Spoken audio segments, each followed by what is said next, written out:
Nothing calibrates the overwhelming global popularity of football like the sums of money involved, the multi-million-dollar transfers and salaries for its superstars, or the billion-dollar broadcast deals. But for all the breathtaking amounts being dropped on the game, none of it compares with the seismic $25 billion FIFA's president Gianni Infantino told the FIFA Council he has been offered by investors interested in the FIFA Club World Cup rights. These suggestions, first revealed in the New York Times last month, corroborated by several senior voices in football and eventually admitted to by FIFA, would potentially be transformative for the organization's finances. In the current World Cup cycle, from 2015 to 2018, FIFA budgeted for less than $1.8 billion of expenditure on football development, education and governance. The opportunity to raise 14 times that sum hit a stroke is understandably attractive to Infantino, who will be standing for re-election in 2019. As such, this is surely a good thing, right? Well, FIFA's most senior decision-makers, the Council, were far from convinced and gave him short shrift. So Infantino turned instead to a different group of stakeholders. He invited all members of the FIFA Bureau, the presidents of the 6 continental confederations, to discuss next steps in Zurich on Monday. It is perhaps telling that reportedly only one, Alejandro Dominguez, president of the South American Confederation CONMEBOL, turned up. The others delegated the detail to executives instead. So why haven't they jumped at the chance? First, there are questions around process. While conveying his suitors' anxiety for a swift response to their offer, he claimed they had given him 60 days for an answer. Infantino refused to divulge their identities, telling the FIFA Council he is bound by confidentiality agreements. This is a little alarming. Good governance dictates that the head of any organization should first consult with his senior stakeholders before making any commitments to third parties, whether around disclosure or otherwise. Binding himself to them while withholding information from his executive board is very poor form. There are also questions of motive. Why would anyone pay $25 billion for a competition that has raised $22 million or less in each of the past 5 years for FIFA, a revenue multiple of 1,000 times?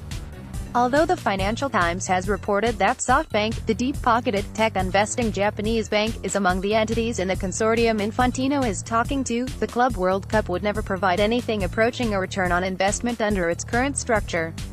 And SoftBank paid $34.6 billion for ARM Holdings, a smartphone chipmaker. In 2017, it was buying a business with annual revenues of $85 billion. That investment was worth not 1,000 times current revenues but 0.4 times. Understandably, SoftBank has chosen not to comment on the FIFA reports. There are undoubtedly certain properties on the world football landscape that would justify enormous valuations. UEFA generated $5.6 billion from its Euro 2016, Champions League and Europa League competitions in 2016. In 2017, the Premier League's total revenues were $4.4 billion. But the Club World Cup is a football and financial irrelevance by comparison. If successful serial investors like SoftBank are attracted to it, it is not because they like what they see but because they like what it might become. And that means a wholesale restructuring of the world football landscape, one that would put FIFA's club competition at the very apex of the pyramid. At least, this is what we must assume, because FIFA has been very light on details so far. It said in a statement on Monday, today's discussion took place in a friendly and positive environment with a decision being taken to task a working group to analyze further the relevance and feasibility of staging both competitions. The working group will be composed of the general secretaries of the 6 confederations and FIFA. Perhaps Infantino believes the confederations and their general secretaries to be more malleable than the FIFA Council, which had initially been somewhat hostile to his proposal. Indeed, the greatest hostility emanated from the Europeans on the Council. Under Infantino's plan, UEFA's Champions League competition risks being superseded as the world's preeminent club competition. Yet as a former General Secretary of UEFA himself, Infantino can count on one friendly face at UEFA. His former deputy, Theodoridis, who masterminded Infantino's election to the FIFA presidency, will be the loudest voice among the General Secretaries on the new working group. Understandably, the European clubs that would have most to lose have expressed profound concerns about the direction FIFA is taking football. Richard Scudamore, the Premier League's executive chairman and chairman of the World Football League's lobby group, has already put his misgivings in writing to FIFA. It is extremely rare for Scudamore to be exercised about anything that does not directly affect his competition, so it does feel like there is a lot at stake here, and the reason for that is the perverse structure of the world football economy. Any economic landscape has three basic elements, or factors of production: land, labor, and capital.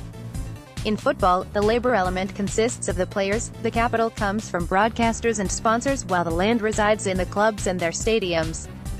All well and good, except that in football there is also a fourth major element, the regulator, FIFA. And at the same time as being the regulator, FIFA is also an economic actor. For 4 weeks every 4 years, FIFA prevents most organized club football taking place and takes the best of the labor element contracted to clubs, using them for its own commercial ends in the FIFA World Cup. This is akin to the Federal Communications Commission closing down all media channels in the U.S. for a month every 4 years while cherry-picking the best shows from Netflix, HBO, NBC and wherever else it fancied and broadcasting them entirely for its own commercial gain. We all love the World Cup, of course, but from the standpoint of economics, that's what is going on. What if that regulator were to intervene in the football economy to act not in its own interests as, ostensibly at least, the not-for-profit custodian of global football development, but in the interests of commercial third parties? What would that mean for the integrity of the game? These are big questions. If savvy investors are offering FIFA $25 billion for what is currently little more than a sporting irrelevance, it is because they believe in the power of FIFA as regulator to shift football's tectonic plates in its own favor. And should it start down that path, there will be some almighty earthquakes along the way. Page 2. Nothing calibrates the overwhelming global popularity of football like the sums of money involved, the multi-million-dollar transfers and salaries for its superstars, or the billion-dollar broadcast deals. But for all the breathtaking amounts being dropped on the game, none of it compares with the seismic $25 billion FIFA's president Gianni Infantino told the FIFA Council he has been offered by investors interested in the FIFA Club World Cup rights. These suggestions, first revealed in the much-heralded return of Carlos Tevez to Boca Juniors, has failed to have the desired effect. With the group phase moving towards a close, the Copa Libertadores has reached a fascinating stage. The big question over the next few weeks is, who is going to crash out early? Most of the teams have played 4 of their 6 group games and no one has a 100% record. That competitive balance means the vast majority are somewhere in the middle, scrambling around to secure enough points to get them over the line and into the knockout stage, which takes place after the World Cup. Half of the, ahead of the second leg of the Champions League semi-final, meets some of Liverpool's most passionate supporters in Egypt. Editor's note: Liverpool aren't the first English team to visit Rome in European competition, and it's not the first time the Reds have traveled to the Stadio Olimpico, either. Yet their visit Wednesday for the Champions League semi-final, second leg, promises to be a tense affair both on and off the pitch. Liverpool hold a 5-2 lead from the first leg but are also dealing with the aftermath of an attack on a Liverpool supporter by Roma fans that left him in the hospital. Tony Evans was there in 1984.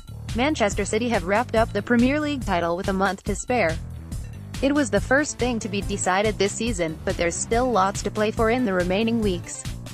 Here, we take a look at the outstanding issues. Asterisk denotes has played 1 game more Champions League places who qualifies, positions 1 to 4 group stage, who's in already, Manchester City, Manchester United who's still in contention, Liverpool asterisk, 72, Tottenham Hotspur, 71, Chelsea, 66, a change to the champions. Football is changing before our eyes as a new tactical era takes hold.